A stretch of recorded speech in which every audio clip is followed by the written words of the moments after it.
Up comes this big white van with a distinctive window in the back. And this little young man comes out and says, "Hi, I'm Antonio Ocampo." I looked at Romero and said, "Are you joking? What are you giving me?"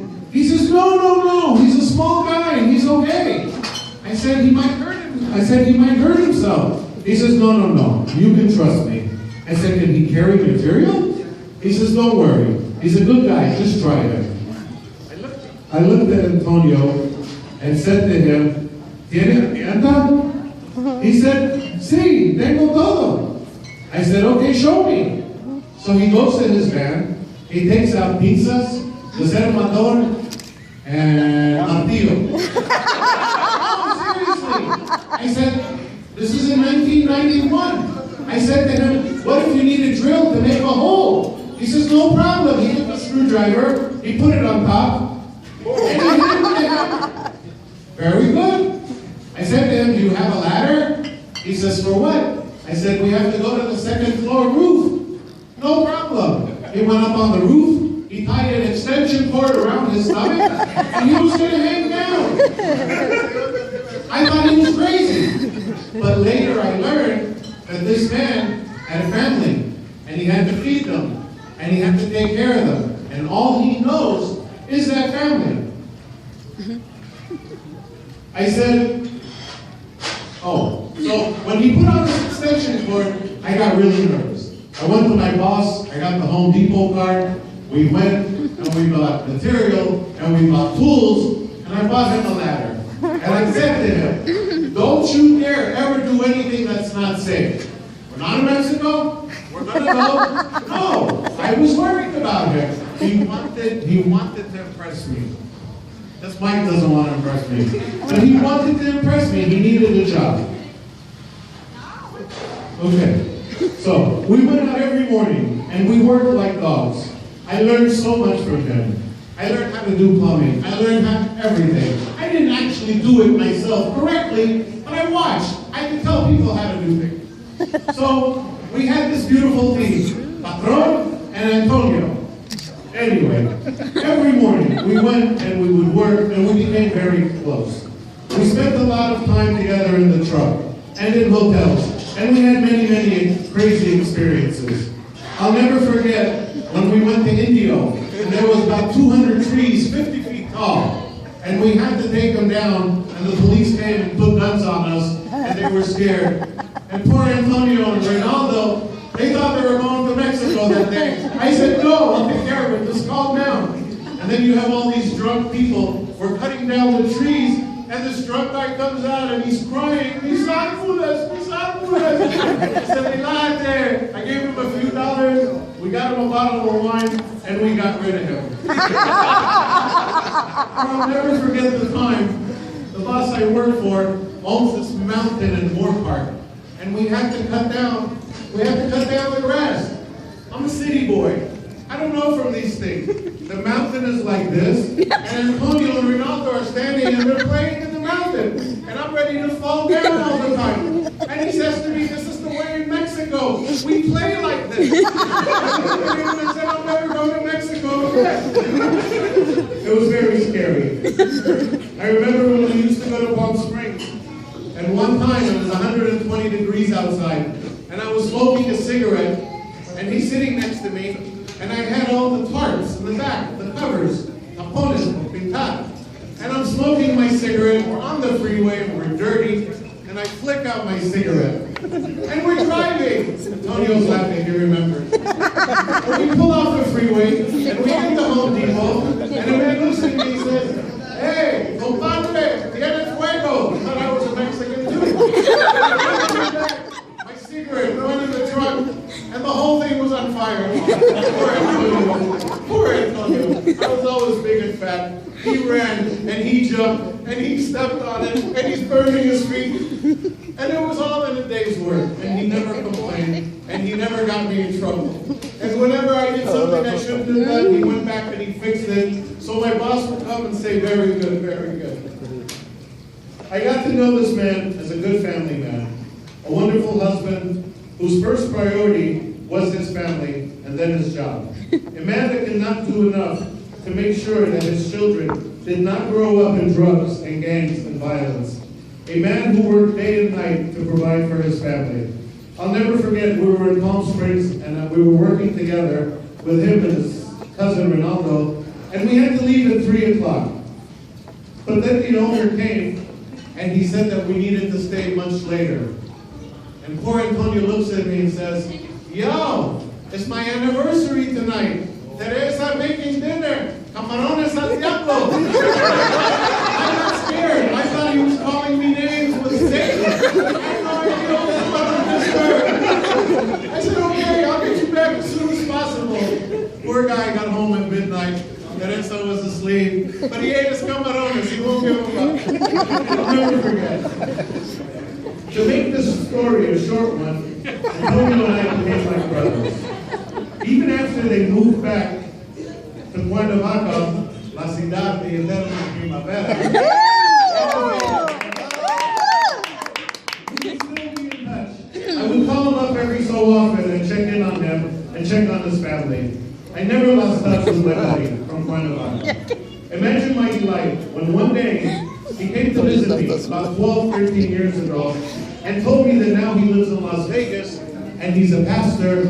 And I looked at him, oh my God, he looked like he looked tonight, but a little skinnier. He was all dressed in a suit, and he was so cordial and so respectful. And I looked, I said, "Antonio, is that you?" "CEO, see." I said, "No, I'm a pastor now."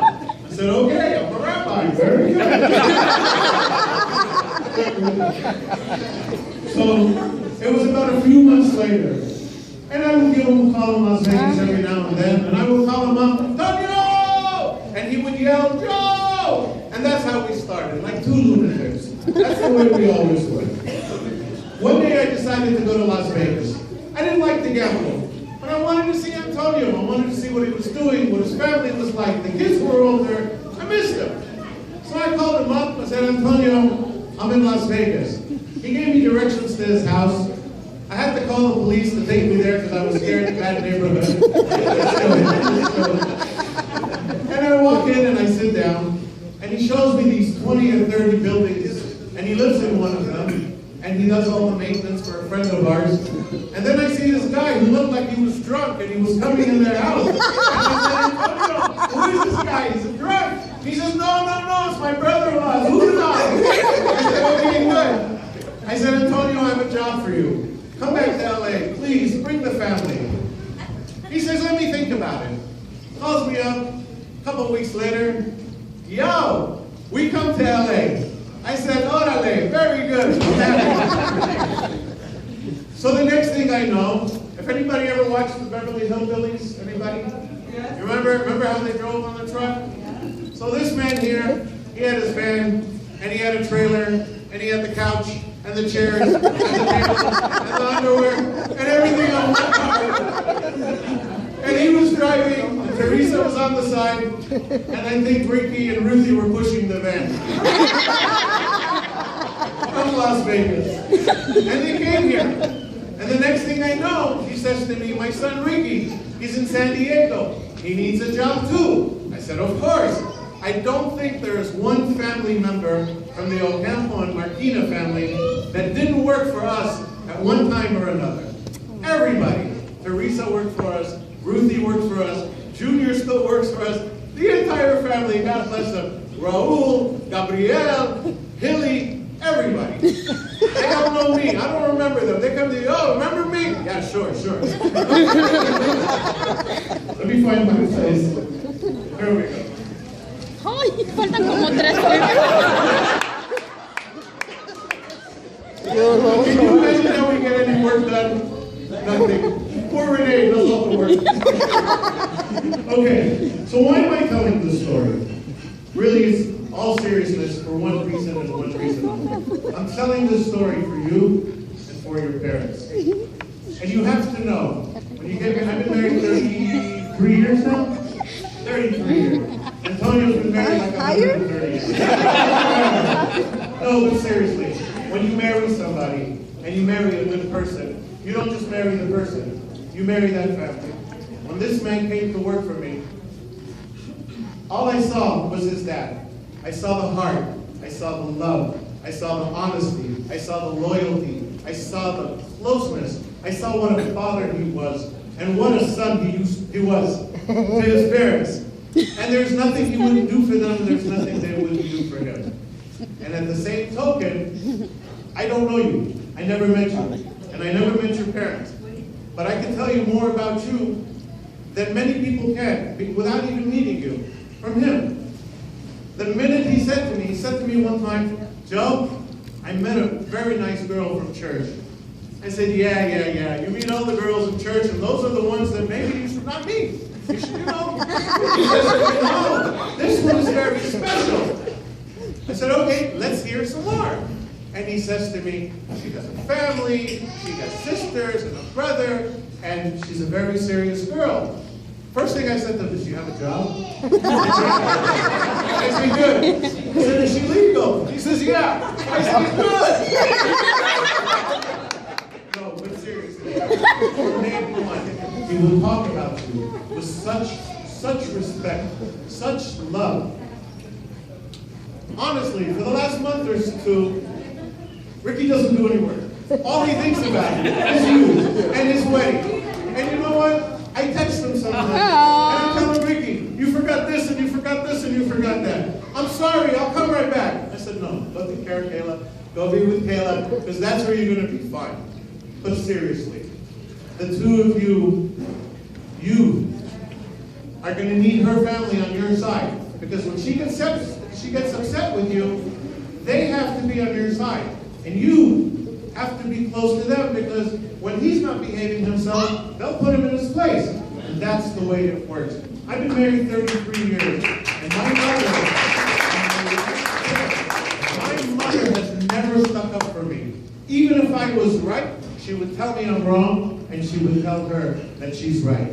And her parents, when she was wrong, they would look at her and say, Rosie, why are you doing that to Joe? I'll never forget. They rest in peace.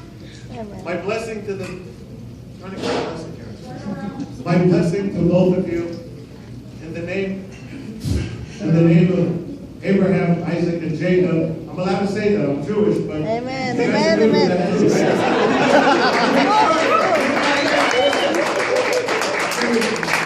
the name of Abraham, Isaac, and Jacob, may the two of you have good health, long life, and many children, and happiness, and all your family around you, and God bless every grandpa, and all the blessings. And you always have a good day, and always be together for many years to come. Amen. Amen.